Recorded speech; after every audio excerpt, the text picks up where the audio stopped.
Have you ever sent a message, saw that it was read, and then heard nothing back for days? Most people immediately jump to conclusions. They assume it means disinterest. They assume it's intentional. They assume silence is a message.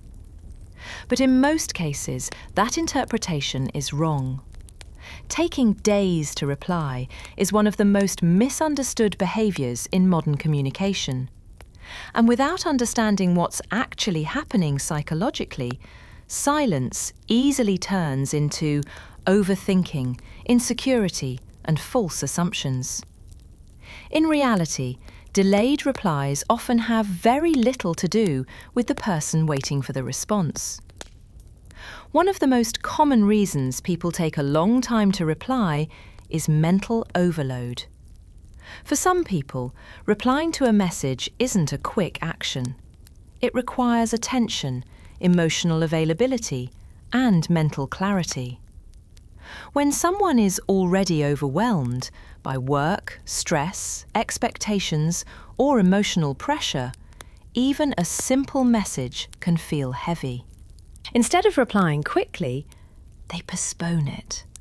Not because they don't care, not because they're playing games, but because their capacity is limited. The intention is often to answer later, when they feel more present.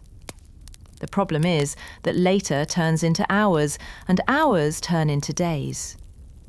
Another important factor is avoidance, not manipulation. For people with avoidant coping patterns, responding can trigger discomfort. They might not know what to say.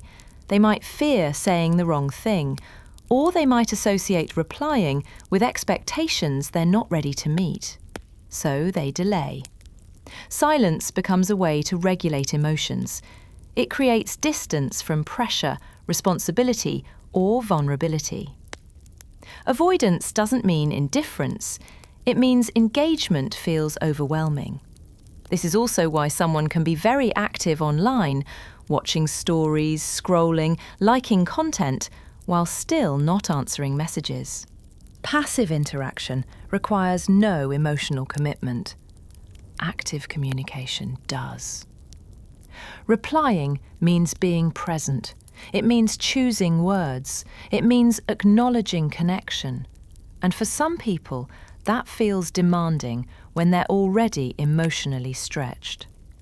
From the outside, this looks confusing. From the inside, it feels protective. There's also a cognitive reason delayed replies happen more often than people realise. Some individuals delay responding because they want to answer correctly. They wait until they feel clear about their emotions or intentions. They don't want to respond impulsively or say something they'll regret. The message carries weight, so they wait. Ironically, the longer they wait, the harder replying becomes. What started as a simple message turns into perceived pressure, and pressure increases avoidance. This is where overthinking usually begins on the receiving side. Silence is interpreted as rejection, as lack of interest, as a hidden message. But psychologically, delayed replies usually say more about how someone handles stress, emotional demand, and emotional regulation than about how they feel toward the person who sent the message. It's not a signal, it's a coping mechanism.